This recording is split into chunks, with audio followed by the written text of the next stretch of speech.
सुंदर दिन के लिए फिर से एक बार धन्यवादित है। प्रभु यीशु मसीह का उन्होंने फिर से आज हमें एक नया सुंदर दिन दिया और हम उसकी महिमा करेंगे और हम कुछ वचन को हम देखेंगे जो प्रभु ने हमें दिया है। आज हम देखते हैं कि सत्य पाप की शक्ति को तोड़ता है। सबसे पहले हम देखेंगे सत्य क्या है। अगर हम यूहन्ना रचित सुसमाचार में जाते हैं और उसके 14 अध्याय का 6 पद में पाते हैं कि मार्ग और सत्य और जीवन मैं ही हूँ, बिना मेरे द्वारा कोई पिता के पास नहीं पहुँच सकता है। मार्ग सत्य और जीवन मैं हूँ, बिना मेरे द्वारा कोई पिता के पास नहीं पहुँच सकता है। वह हमें शैतान के बंधन से मुक्त करता है। कुछ लोग घोर पाप से बंधे हुए हैं, हालांकि वे अपना जीवन यीशु मसीह को दे दिया है। आप कुछ लोग को खुद पाप की शक्ति के अधीन रहते हुए आप देख सकते हैं। पाप ने उनको बंदी बना करके रखा है। ऐसे ही बदतर उनकी आंखों को अंधा बना रखा है, पूरी तरह से धोखा में रखा हुआ है। और मैंने इस धोखे का नाम को शैतान के लिए स्वतंत्रता का नाम दे रखा है। शैतान ने हमें पराजित करने के लिए कई युक्तियों का इस्तेमाल किया है। यदि हम अपने आप को शैतान की कैद से मुक्त करना चाहते हैं तो बहुत संघर्ष करना होगा। हमें अपने स्वयं के संघर्षों और संकटों का अंत करना होगा। यीशु मसीह आज आपको आज़ाद करना चाहते हैं। जी हाँ, यीशु मसीह आज आपको आज़ाद करना चाहते हैं। मेरा उद्धार प्रभु के माध्यम से आना चाहिए, क्योंकि मात्र उसी के पास में अतीत के पापों को क्षमा करने की शक्ति है। तब आप वास्तव में सत्य को जान लेंगे और पाप के दासत्व से स्वतंत्र हो जाओगे। हम यूहन्ना 8:32 में आज हम देखेंगे कि उसमें क्या कहता है कि सत्य तुम्हें स्वतंत्र करेगा। यूहन्ना 8 अध्याय के 32 पद में हम पाते हैं, सत्य तुम्हें स्वतंत्र करेगा। प्रभु यीशु परमेश्वर पिता का पुत्र है। पिता, पुत्र और पवित्र आत्मा तीनों एक में ही समाहित है। जैसे पिता सत्य और जीवन है, जिसका मार्ग यीशु ही है, क्योंकि वही सत्य और जीवन है जिसके द्वारा हम लोग पिता के पास पहुंच सकते हैं। यूहन्ना 1 अध्याय के 4 पद में पाते हैं, लिखा हुआ है, उसमें जीवन था। जी हाँ, उसमें जीवन था और जीवन मनुष्यों की ज्योति था। उसमें जीवन था और वह जीवन मनुष्यों की ज्योति था। प्रभु यीशु कहते हैं, कोई पिता के पास नहीं पहुंच सकता मेरे बिना। यदि हम उद्धार प्राप्त करना है तो वह पापों की क्षमा से प्राप्त होता है। यह अन्य कोई भी मार्गों द्वारा नहीं प्राप्त होता है, क्योंकि स्वर्ग के नीचे मनुष्यों में और कोई दूसरा नाम नहीं है जिसके द्वारा हम उद्धार पा सकते हैं। रोमियो 6 अध्याय हमें बताती है कि व्यवस्था लोगों को पाप की शक्ति पर जयवंत कर सकती है, किंतु परमेश्वर का अनुग्रह कर सकता है। इसका हम गलत अर्थ लगाते हैं। अक्सर हम इसका गलत अर्थ लगाते हैं और व्यवस्था की बातों को छोड़ देते हैं या उसकी समीक्षा अपनी बुद्धि के अनुसार करते हैं और हम फिर से पाप के अधीन चले जाते हैं। अनुग्रह हमें पाप से स्वतंत्रता दिलाती है। वह पाप करने की अनुमति नहीं देता है।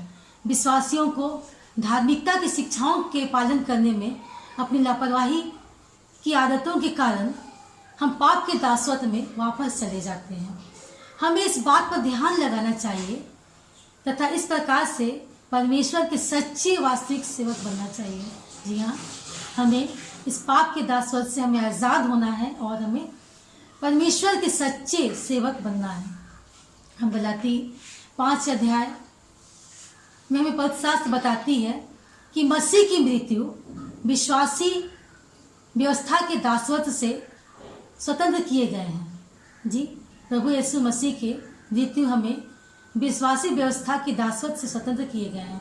अतः उन्हें स्वतंत्र लोगों के समान जीवन व्यतीत करना चाहिए। मसीह स्वतंत्रता का यह अभिप्राय नहीं कि वह विश्वासी अपने मनमानी करने लगे और पवित्र शास्त्र की शिक्षाओं को ना माने। हमें दूसरों के विषय में भी यह सोचना चाहिए तथा उनकी भलाई और उनसे प्रेम करने का यत्न लगातार करना चाहिए। यही वह बात है जिसकी आज्ञा व्यवस्था देती है।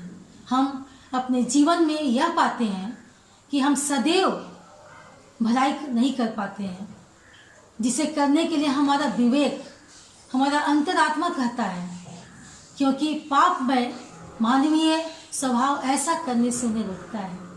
इन गलत इच्छाओं पर विजय प्राप्त करने का एकमात्र उपाय परमेश्वर की आत्मा को अपने जीवन में कार्य करने की अनुमति देना है।